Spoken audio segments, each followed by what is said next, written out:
സ്വർഗ്ഗസ്ഥനായ ഞങ്ങളുടെ പിതാവേ, അങ്ങയുടെ രാജ്യം വരണമേ, അങ്ങയുടെ തിരുമനസ്സ് സ്വർഗ്ഗത്തിലെ പോലെ ഭൂമിയിലുമാകണമേ. ഞങ്ങൾക്ക് ആവശ്യമായ ആഹാരം ഇന്ന് ഞങ്ങൾക്ക് തരണമേ.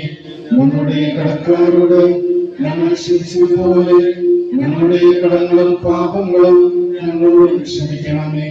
ഞങ്ങളെ പ്രലോഭനത്തിൽ വീഴാനിടയാകരുതേ, ദുഷ്ടാരൂപിയിൽ നിന്ന് ഞങ്ങളെ രക്ഷിക്കണമേ.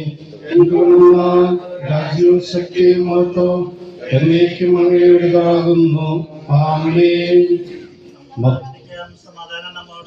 മഹത്വത്തിന്റെ രാജാവായ മെസ്സിഹായ വിനീതനായ കഴുതക്കുട്ടിയുടെ പുറത്ത് ജെറുസലേം ദേവാലയത്തിലേക്ക് എഴുന്നള്ളിയ നിന്നെ ഞങ്ങൾ ആരാധിക്കുന്നു.